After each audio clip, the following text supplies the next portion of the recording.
Thumbs up? Yeah, okay.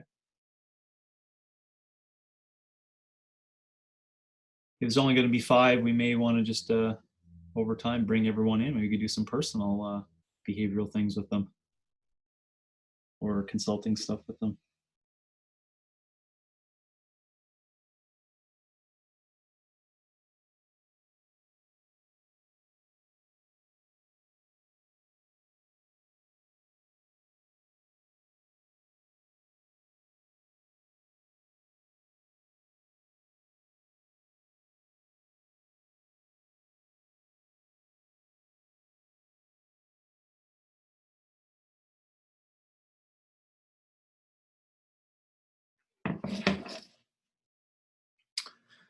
All right, I make some assumptions here today. I want I'm assuming that I'm speaking to coaches, and I want that assumption to be loud and clear. I think speaking to a different language require different things.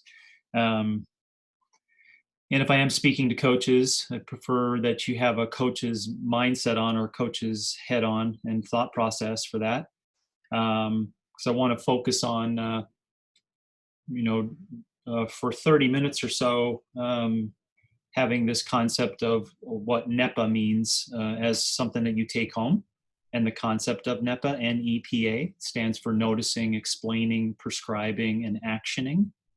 And that's largely based upon a framework that you can use in order to start on behavior prescriptions. And we teach that framework so that coaches can have not only letters to remember, but a framework of understanding as to what they actually do in the consulting process. Inside of our coaching education, and if you're not a part of that or have not been, it's probably of the 3 big legs inside of what we do is coaching. It's one of those legs. We prescribe behavior, we prescribe exercise, we prescribe nutrition. And behavior in that, there's a lot of similarities as to how it is with regards to exercise and nutritional prescription. And and NEPA is one of those pieces of the framework that allows coaches to have something as a base support. It's almost like looking into the why of exercise prescription, and then us having a base support of gain, pain, sustain. It's not really important what you think about gain, pain, sustain. It's just really nice to have a framework so you understand exactly what it is. So NEPA is the same way. So that's what I'd like at the end, is for you to think about NEPA and what it basically means. To start, because it is April and it's 2020, we want to talk about the current state of affairs, just so we can bring it less around just those principles and behavior, and largely make it very pertinent and timely for today. I want all coaches to recognize a couple of things about reality, that everyone is processing things really differently today than what they did 3 weeks ago. That includes you as a coach. All humans are seeing things differently today than what they did weeks ago. And I could repeat that over and over, actually for 30 minutes, and it'll probably stick home a lot harder, but that's something you need to remember. Something else you need to remember is that this is going to be a marathon and not a sprint. And we don't need to, bang our heads over what model is best and how is it going to affect things in 5 years and et cetera. I think what's important right now is just to recognize the fact that this is not going to end next week, whatever your concept is of ending. This is a long haul process, and we need to be emotionally prepared for that as coaches. And you need to have, of course, that kind of information at hand before you want to continue to prescribe behavior and exercise and nutrition.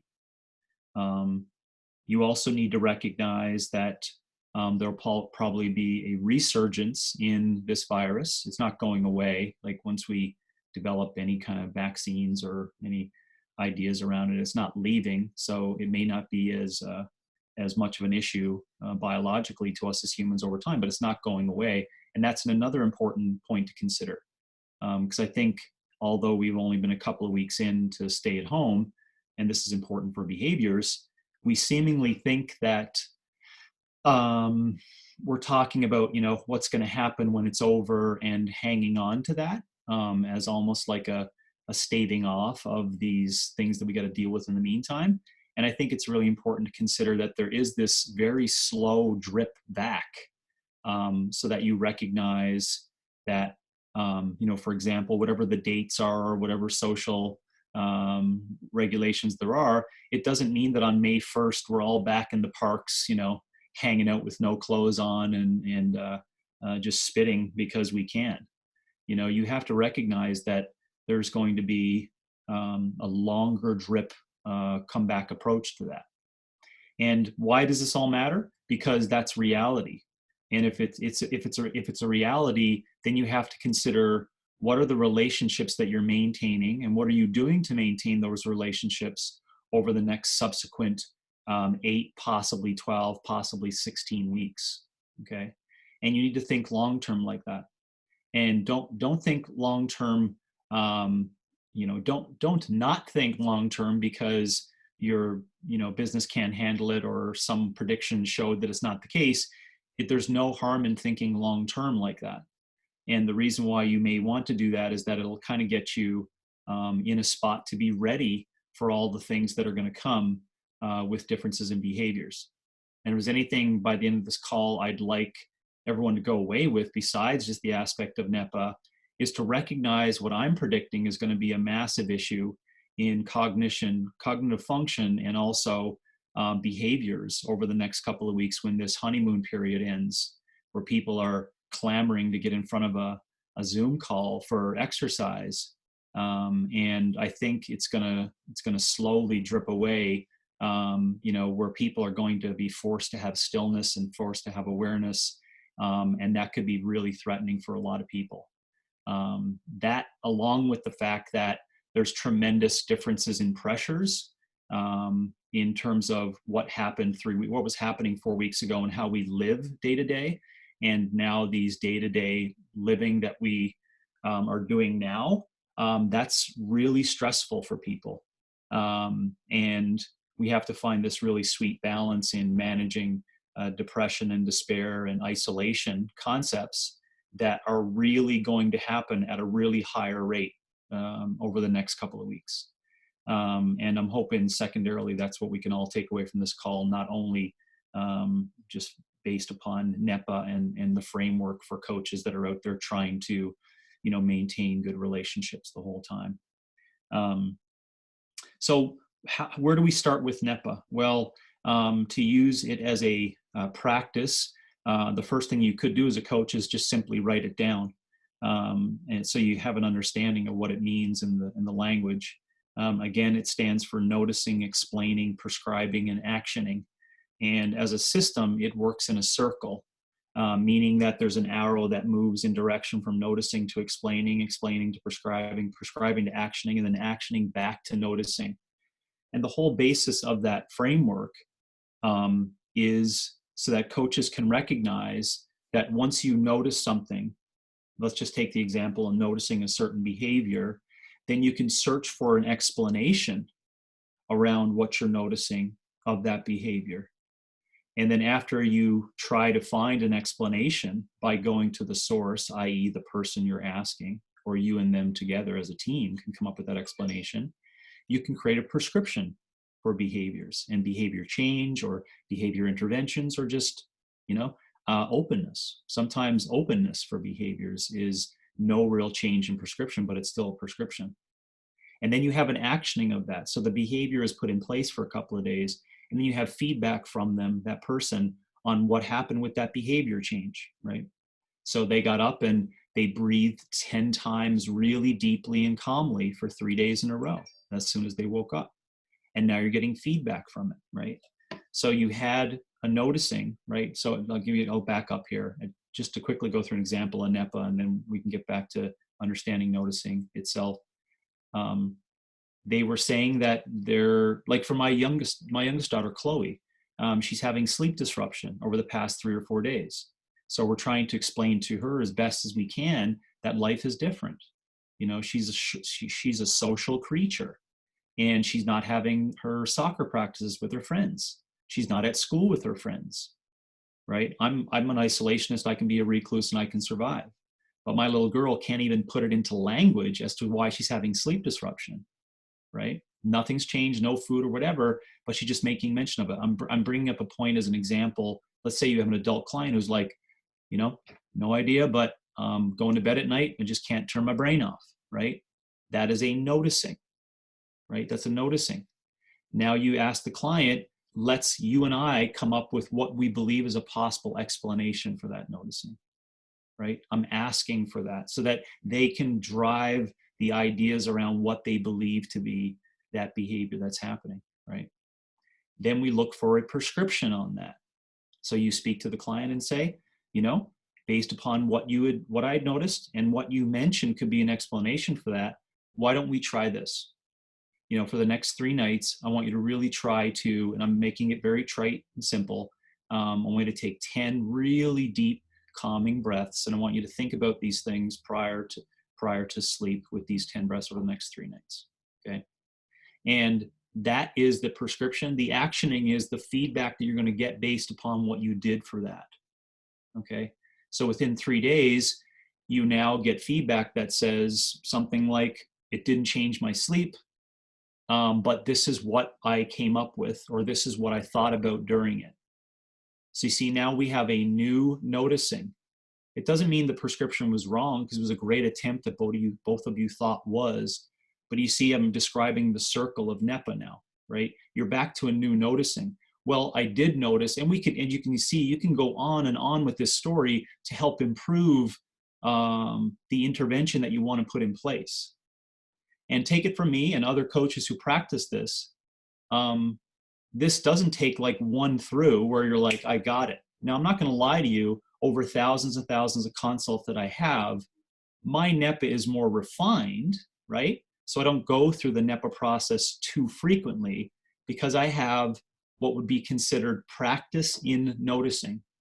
So when I do that first explanation, that first prescription, it's more refined, if I'm making sense, right? So if you're a new coach just starting that, you need to know that this NEPA process will happen over and over, and you have to be okay with it, because you'll learn things and you'll refine it every time in your behavior prescription, okay? So now we have the concept of NEPA understood. If it's not understood, I'll get you to, you know, ask that in our Q&A towards the end. George, is that a good idea? And head nod, yes. Head nod, thumbs up for the Wi-Fi illiterate right now. You're still with us though. Illiterate's not the proper word either. I don't know where that came from. This is how you understand noticing. And this is probably the strongest aspect that I have ever been taught in terms of coaching. So listen up, this is a big one. The strongest thing I've ever been taught in coaching. Everyone sees the world differently than you do. That's the strongest thing I've ever been taught or recognized within coaching. Everyone sees the world differently than you do. You can imagine how much that will shake someone's tree, as well as create this unbelievable opportunity for compassion and empathy for individuals. If we can only not get tripped up in what we believe everyone sees. So we have to get to a point of understanding what people notice, including you, right? There's a number of things that dictate what people notice and what they see and what their filters are.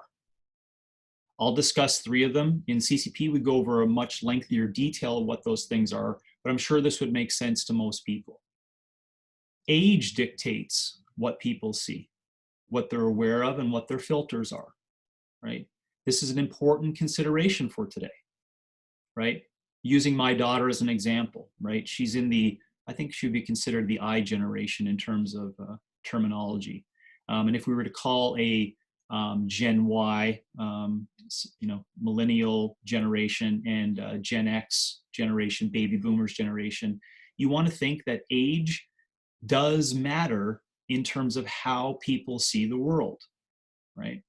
If you don't think that, you don't have a base support to start with when you're trying to create behavioral prescriptions or speak to someone eloquently who's a client now in this time or for a future forward, right?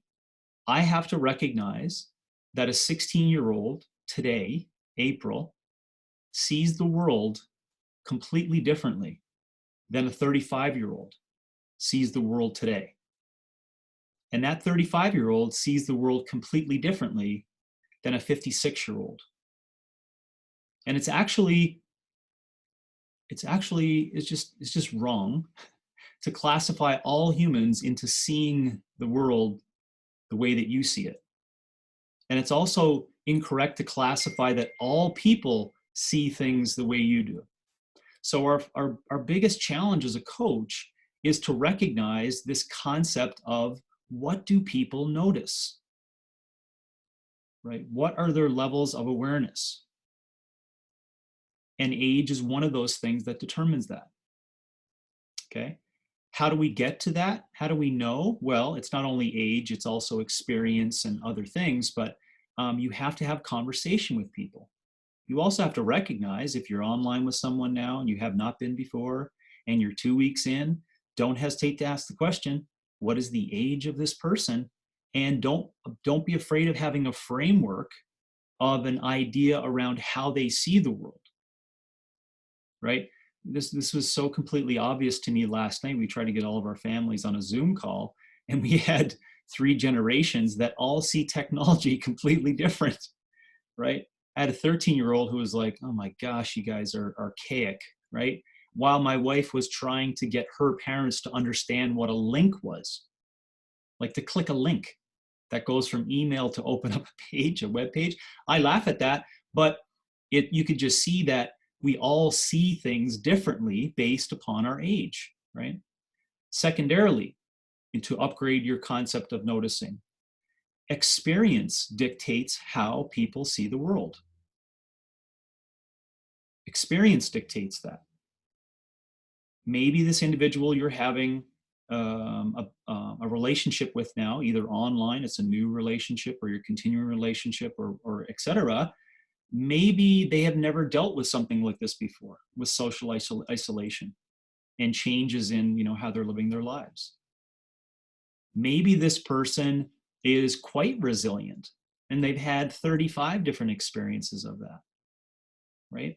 I see the somewhat intentionally proposed humorous memes of people, older individuals going through war, yet we're having, a younger population's having a real hard time with staying at home right now. I think that's really unfair. That shows a lack of empathy and understanding in terms of how people see the world differently. We could get into moral debate in terms of what is right and what is wrong and what is more virtuous in those two areas, right? But fear is fear and change is change, and everyone's going to see that differently. So you have to ask, secondarily, after what the age is of this person that you're helping or dealing with, before you even get to behavior prescriptions, you have to say, what are the experiences that this person comes into this relationship with? What experiences? Now, I don't know the system that you're working with. Hopefully you would have some form of system where you're going to be having conversations with folks. Could be Q&A, could be consults, whatever. But I would hope you're trying to get a deeper built relationship based upon that, to get you to a point where you're starting to understand, what do they come into this relationship with? And I have to make that small for today, just because to get into what that system would look like in order to drive the deepest relationships, if it's not obvious, I believe in only one, which is individual design prescriptions of behavior, exercise, and nutrition, and how that's delivered in a personalized setting. But I don't know what you are operating on or operating inside of for that. Okay. So just recognize that concept of noticing, right? How do you as a coach improve your noticing? How do you become more aware? How do you become more capable of smelling things? Like, I use the context of smelling things because it's an example of the senses that are one of the larger but still seemingly 20% of those senses that make human relationships really important, right? And if you don't think human relationships in person are really important right now, give it some time, give it another week, give it 2 weeks, and we'll start to hopefully spin up some appreciation around the value of a coach and appreciation of the value of relationships. So ask, how do you as a coach increase your noticing so you can sniff and smell and be really aware? How do you do that? Right? You have to say, how old are you and what are your experiences, right? And we have to be okay with the fact that it may take you 15 years to get enough experience to smell stuff really good, right? That's okay. But it doesn't mean you can't help someone tomorrow by you creating a stillness that allows you to be aware. Maybe you need to have a couple of big breaths going into every consult, right? Maybe you need to have that.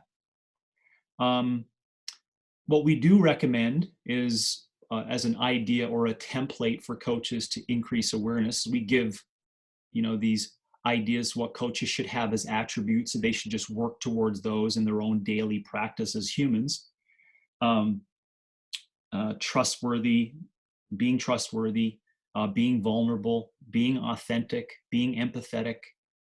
These attributes are really, really important. That will also upgrade your noticing. It'll upgrade your ability to be able to help people through challenging behaviors or even simple behavior changes, because you are aware, right? And if your awareness raises, your noticing raises. And if your noticing raises, you start smelling things and sensing things really clearly. You'll know when you see these little behavior shifts in a training program that it's a time for a reach out. The reason why I make this really important, that I made those really important statements about noticing right now, is that I am predicting that we're going to have to do a tremendous amount of sensitivity towards changes in behaviors over the next couple of weeks that are far more important than burpee prescriptions or tempo exercise. Far more important and longer lasting. So if you have that concept in mind of NEPA, and you now create an increased understanding of what it is to notice, you really just have to ask yourself now, how do we have that implementation in place? How do you have that implementation in place? Right? You have to think about, what do you have as a system?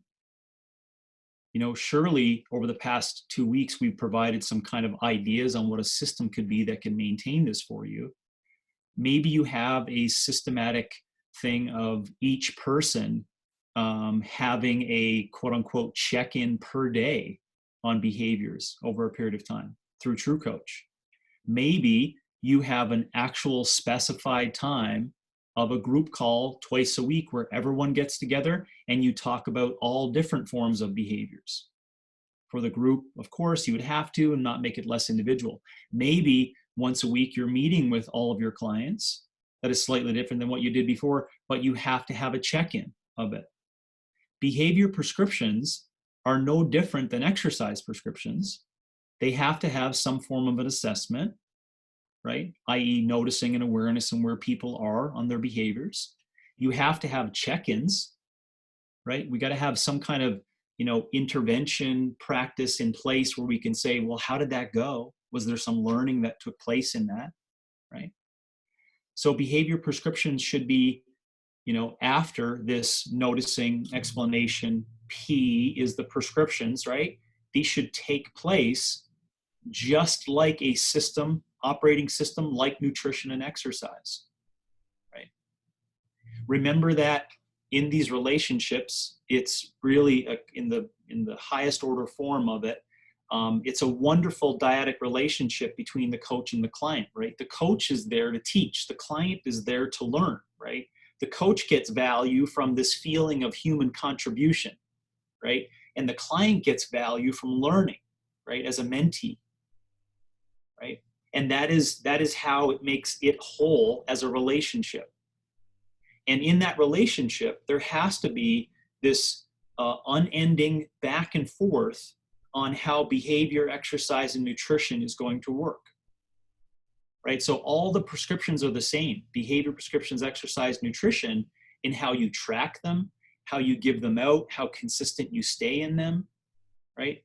And they all, ironically, but mainly inside of behavior, have that same template as a baseline understanding.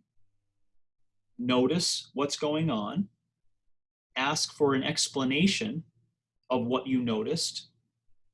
Most times that explanation is skipped, where we as coaches just say, oh, I noticed something, let's prescribe something different, right? Have any of you felt that before? I'm sure you noticed that, right? Inside of certain industries, that's done in place for efficiency, right? But the explanation is missed, right? Imagine as a context, and I'm not certainly piling on at this time to the medical profession, but imagine if a doctor was able to sit down as a general practitioner for 45 minutes each time with a client. Imagine if there was no economic issues with it and there's no waiting lines, etc.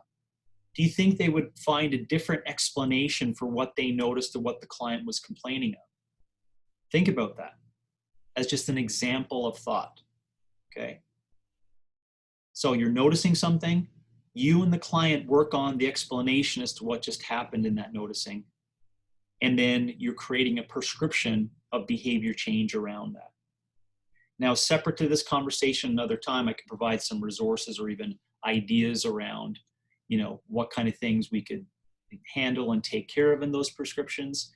Maybe you'll have some questions that I'll answer today based upon that. And I'm sure you can imagine the case studies and concepts are endless, but they all have this system in mind of the coach operating on this NEPO framework. And it allows a nice base of support so the coach doesn't get tripped up, the coach stays authentic, and the coach also can then get to learn the whole time about how to make the relationship as good as possible. A couple more things, and then we'll finish up with a Q&A and maybe a reflection.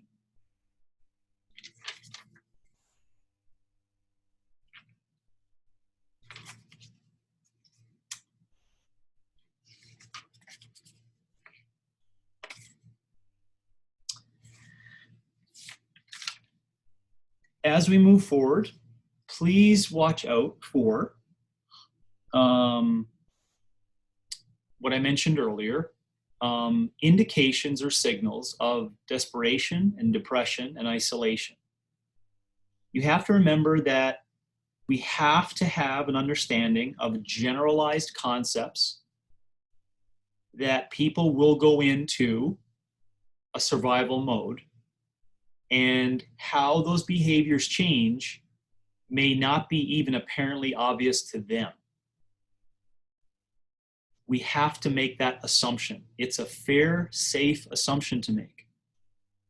So it's much more effective and honorable for you as a coach to almost be on the overcorrection side of overbearing, to being checking in, asking about how people are doing, providing them with resources of staying connected, right? With regards to, just think about the consequences of this. I think about this in the context of 1993. So imagine if this was to happen in 1993, no Zoom calls, no internet. Think about that, right? Think about how we'd manage our relationships during that time, right? Back to my point, this whole shift culturally, some may not speak about it to others, and some will get isolated and lost in the shadows here. And that there's no social economic status that's connected to that, not alone, I should say, right? There's a number of people that won't discuss it. And we are fundamentally, we have deep underpinnings from our entire DNA and evolution on being social beings, regardless of your thoughts or what you've read on introverts and extroverts and all those other things. There's some aspect of staying connected and having relationships more than just food and shelter that is quite important to human flourishing. And in large part, that was just taken away from a ton of people. So I need you to be sensitive to what's to come when the burpees and the class on Zoom is not enough. And you need to have more.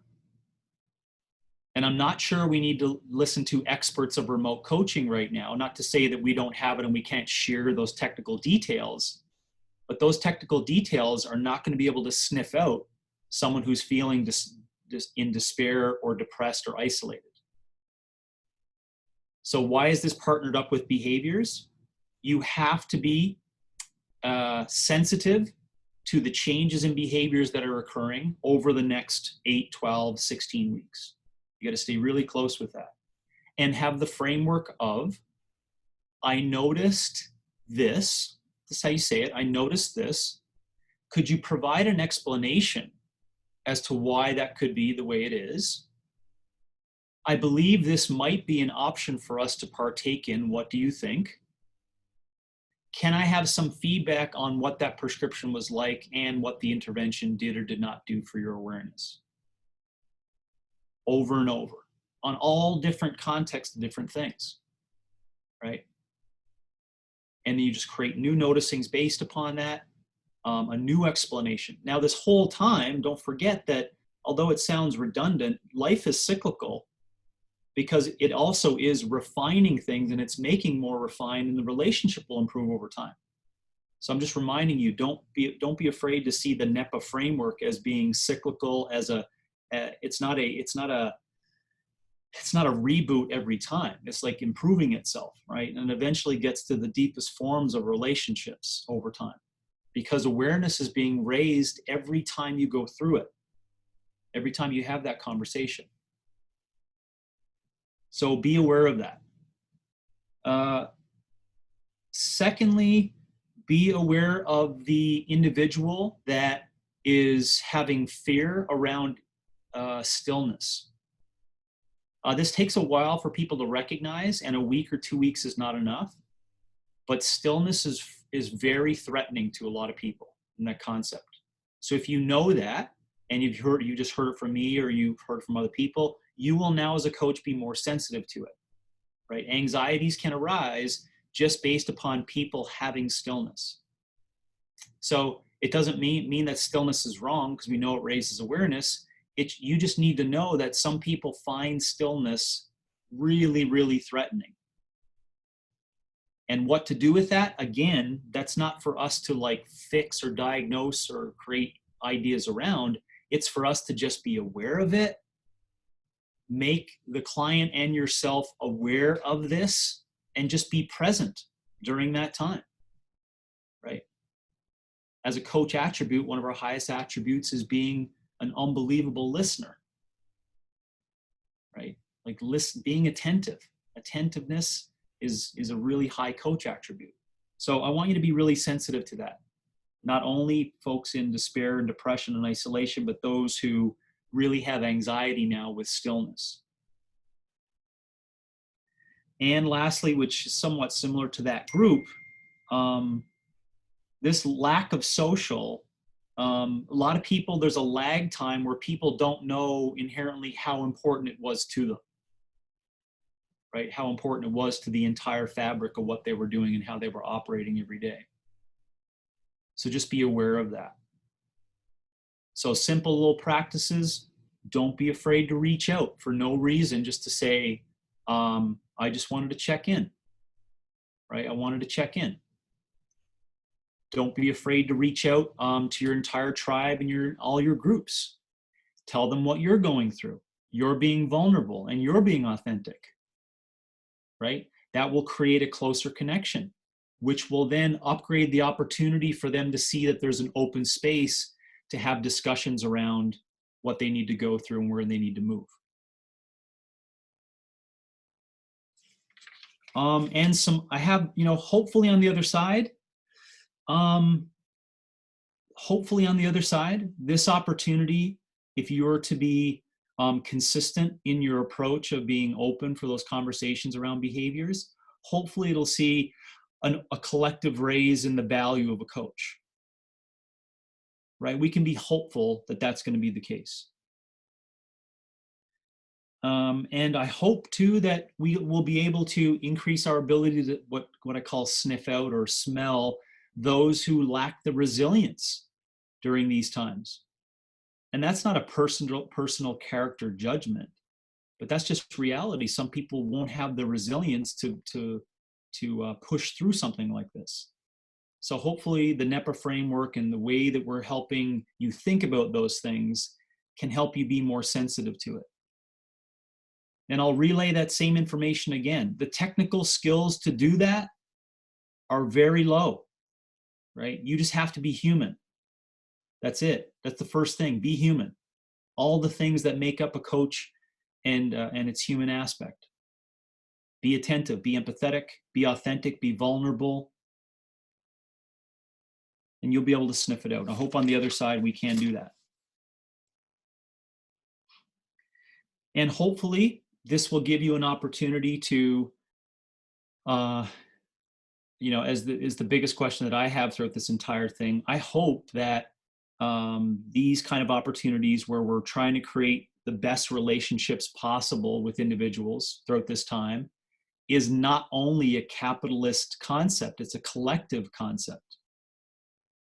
Meaning, just in my mind, right, and I'm not using those terms interchangeably as a right or wrong against one another, but hopefully you're asking questions on like, why do we need this relationship to be maintained? Why are we needing exercise? Why do they need these prescriptions?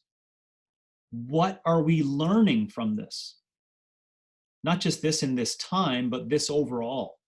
Hopefully, this whole process makes us more aware of the importance and the value of a coach, the ability to be able to sniff out things, and it raises this whole question around intentions. What's our intentions of all of this? And that's all enveloped by understanding and being critical thinkers around what are the behaviors that should be inside exercise prescription. And my hope would be that down the road, it's unfortunate times like this that we gain an awareness of the positivity of being able to move and being able to have physical challenges daily that give us better cognitive thoughts and allow us to function and have a better life and live longer. That's what my hope would be. And who are going to be the purveyors of that information is going to be coaches, fitness coaches, where you're going to have to lean against all the shitty ideas in terms of what people should do. And you're going to have to be pushing out there this notion that relationships matter and how each client deals with their own behaviors matters. And then hopefully they can see in you someone that they can trust, and that you're going to create an open space to have these challenging discussions as to why they're doing exercise and what the purpose is of it, etc. down the road. At this time, I'll take some questions. You can use the Q&A box or just in the chat for that. And if there isn't any, then you can just make sure you share what we're teaching. Maybe show me, you can tag me if you want, how you're using the NEPA practice.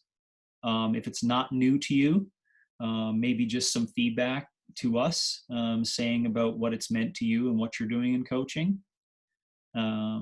Otherwise, if there's any technical questions that you have on that, this would be the time to ask them or discuss them. And we have actually there's no Q&A box, so it's only in the chat where you're probably going to be asking these questions. And for those of you who just came in or came in late, this is going to be, apparently Georgia said that it's going to be recorded and she'll be sending it out to everyone. So if if anyone's listening in that wasn't a part of this live, you can reach out if you wish, james@opexfit.com, if you need someone to ask a question to. Or I'll propose that everyone who's on here listening live, don't be afraid of reaching out and making sure you're doing check-ins with all your clients to ensure that their behaviors and their emotional state is in a really good one over the next little while. Okay. I don't see any questions in the chat box, so Georgia, that's it on my end, unless you have anything through the chat that you want me to finish up with here or remind everyone of. Okay, go ahead, Daniel. Probably have to write it in, Daniel, because I'm not even sure how I would bring you in.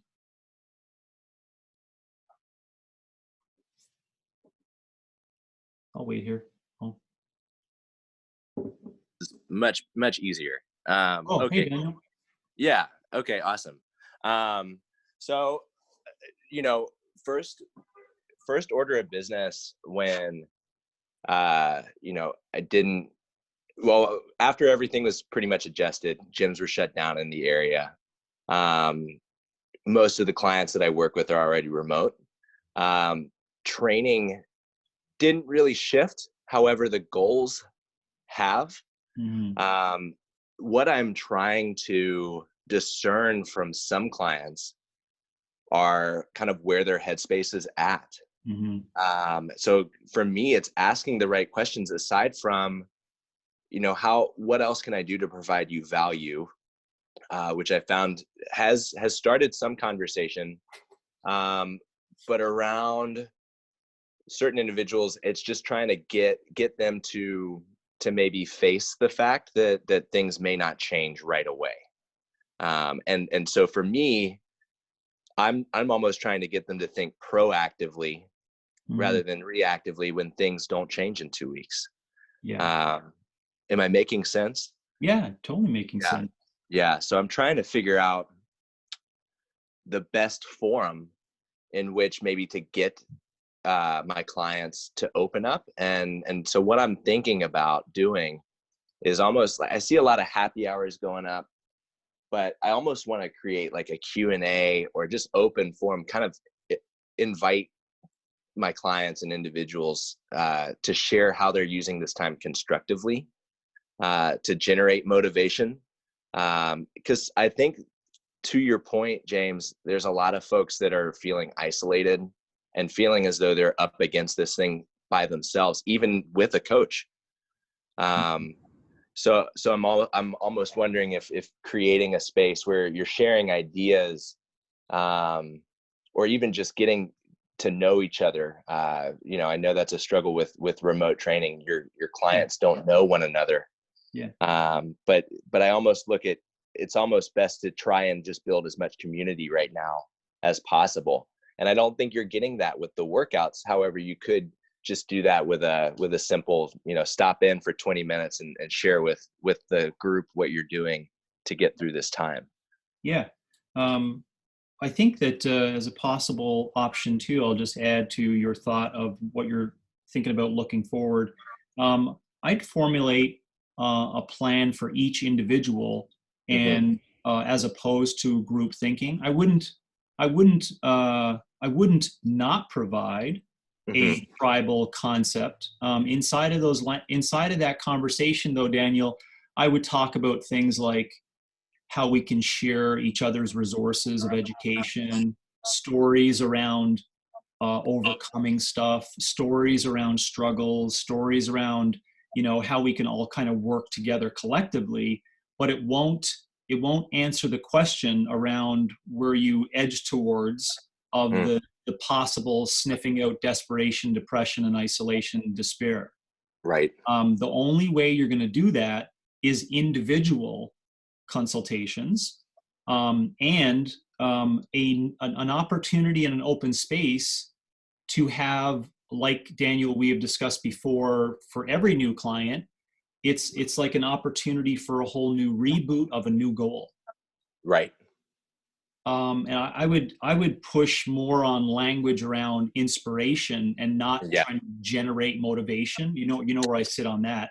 Yeah. Generating motivation is just going to generate a whole bunch of burned people, because the intentions are largely not connected or aligned appropriately. Whereas if you did two areas, you met with every person individually to reshape goals, to create inspiration on those new goals and a whole new working plan, because fuck, that's reality. Right.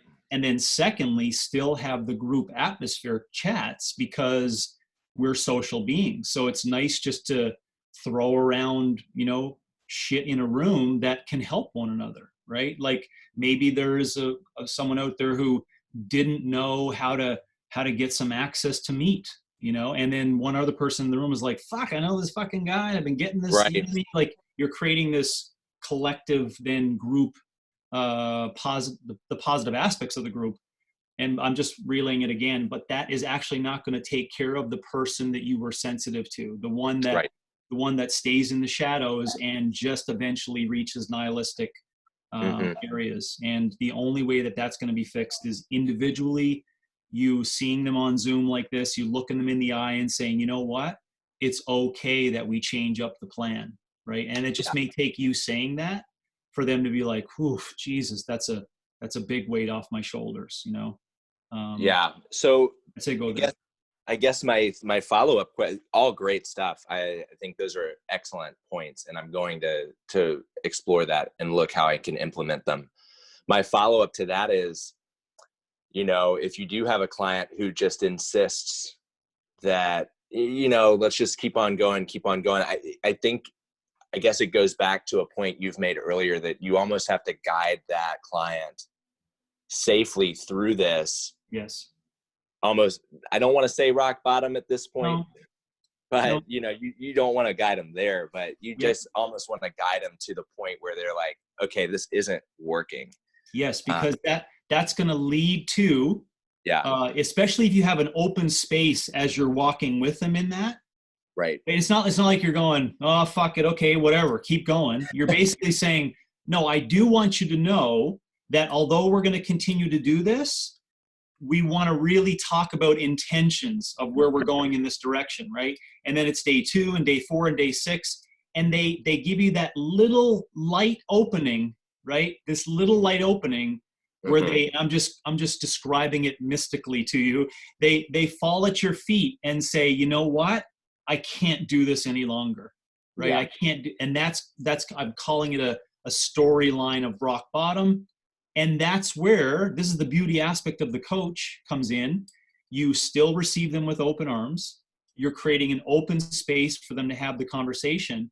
And in most cases, with those people in despair, they will look on the bright side of the other option.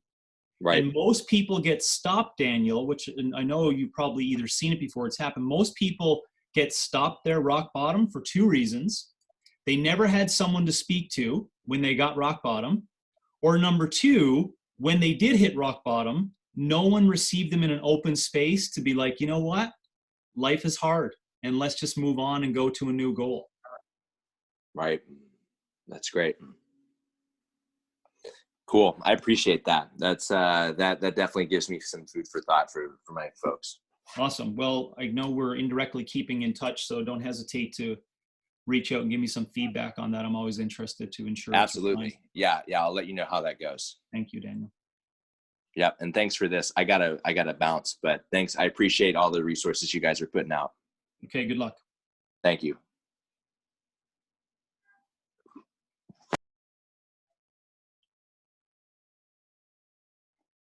Yeah. Before you come in, Melissa, I'm just going to answer Mark's question. Mark said, I have some clients that tell me they're coping, but it doesn't seem genuine. I would give it still a couple of more times, Mark, but I think this is an opportunity where the coach attributes of authenticity and vulnerability will lead to trustworthiness by you saying, I am noticing this, but and I would say something like this, Mark, and it could be framed differently, obviously, for each person. But I would say something like, but to be really honest, her name is Lacey. To be really honest, Lacey, I don't know, my gut instinct says that there's a couple of other things we probably want to look out for or try to dig into right now just to make sure we're ahead of things. I would say something like that. That I am being authentic, right? By being honest, by saying, you know what, I might be wrong. I might be wrong. And excuse me if I am, I'm trying to provide an idea around this, what I'm noticing, right? As an explanation already, but I'm sensing there's something more. And I'm sensing maybe that we're pushing things off to the side a little bit. And my gut says this is going to come back to haunt us in the future. I'd say, Lacey, what do you think about that? Am I way off on that? And so you would obviously, Mark, only propose that based upon the depth of the relationship you have built with someone, right? If you want to put it on a scale of 10, if you're at a 2 out of 10 in terms of depth relationship, 10 being like the deepest form of compassionate relationship, and 1 is like just meeting someone, then if you're at a 2, you obviously have to change that language effectively. And it may be almost like Daniel's point where you kind of just got to stay with them as you're sensing this is happening and just keep an open space, and that's it. And keep asking the questions around noticing and keep these little check-ins happening, just to make sure you're staying on top of it. And because you're not in here, just let me know if there's more to go on for that. Otherwise, Melissa, there's a question. I'd love to speak to you about it.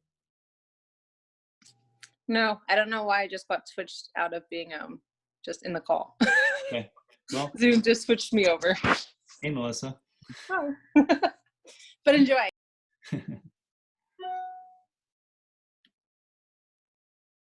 Oh, Mark, you just came in. Just let me know, man, if it makes sense or. Yeah, that's really helpful. Yeah, just kind of almost like massaging the conversation, given the relationship you've got. Yeah. Yeah, I know.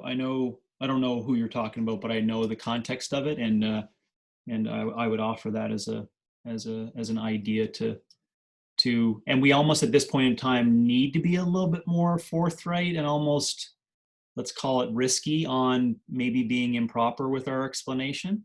But at these times, different times call for different measures, and so I think we're at a time where it's probably, like I said from the get-go, even if you're more overcorrecting or overbearing in your sensitivity, I think it's fair and admirable to be like that with clients today.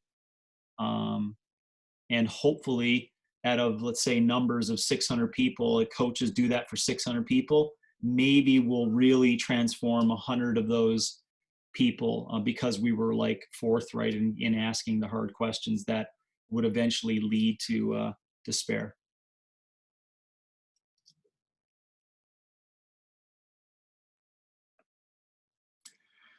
All right, so a recap for today is a take-home, NEPA, noticing, explaining, prescribing, actioning. Ask the question around noticing. Recognize that everyone sees the world differently than what you do. Recognize the current time and how everyone will see the world differently than you do. Age, experience, society, cultures, all those things impact how people see things. And the stronger that you can become as a coach to know what that noticing is, we call it noticing your noticing, and be aware of that, you will be able to teach others about that. Think about how powerful that is, right? Teaching other clients about raising awareness, right? You know, how powerful is that? Where months and months down the road, clients recognize their behaviors and recognize what they need to do to implement change in that behaviors. Right? So again, it goes back to how valuable I think a coach is. You've just injected that idea in a person's head that could fundamentally change their life, their children's lives, and generations' lives, right? So don't think that those behavior changes are not important, or those behavior prescriptions are not important. I wish everyone the best of luck in these times. As a coach, take a couple of deep breaths and ask questions around your intentions and your goals and motivations. And I look forward to helping others down the road in this area and other areas. Thanks, everyone.